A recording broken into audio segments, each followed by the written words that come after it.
மகிமையின் ராஜாவாகிய கிறிஸ்துவுக்கு என்றென்றைக்கும் மகிமையும் கனமும் உண்டாகட்டும்.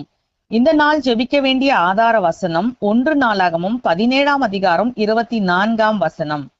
உமது நாமம் என்றைக்கும் மகிமைப்படவும் கடவது. துதிக்க சங்கீதம் 48:10ஆம் வசனம்.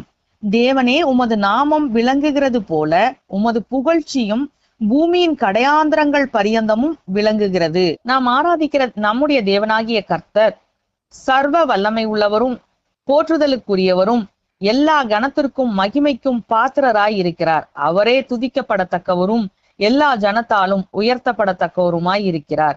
ஆகவே இந்த நாளில் நாம் ஜெபிக்க வேண்டியது, சகல ஜனமும் கர்த்தரே தேவன் என்றும் கிறிஸ்துவே இரட்சகர் என்றும் அறிந்து அவரை மகிமைப்படுத்தி உயர்த்த வேண்டும் என்று இந்த நாளில் ஜெபிக்கலாம். கிறிஸ்துவை சொந்த இரட்சகராக ஏற்றுக்கொண்ட நாமும் அவருக்குரிய கனத்தையும் புகழையும் செலுத்துவதில் ஒரு நாளும் தவறக்கூடாது. நாம் எல்லாவற்றுக்காகவும் கர்த்தரை உயர்த்தி துதிக்கிறவர்களாய் இருக்க வேண்டும் என்றும், அப்படிப்பட்ட துதியின் ஆவியை கர்த்தர் நமக்கு தந்து கர்த்தரை எந்நாளும் மகிமைப்படுத்த நமக்கு கிருபை செய்ய வேண்டும் என்றும் அவருடைய பாதத்தில் காத்திருந்து ஜெபிக்கலாம். துதிக்க வேண்டியது, நம்முடைய கர்த்தராகிய தேவனே உயர்ந்தவரும் மகிமை நிறைந்தவருமாய் இருக்கிறார். அவரே பறந்திருக்கிற இந்த பூமியின் சகல ஜனத்தாராலும் துதிக்கப்படத்தக்கவரும் புகழப்படத்தக்கவருமாய் இருக்கிறார். ஆகவே அந்த நல்ல தேவனை நாமும் துதித்து கொண்டாடுவோம்.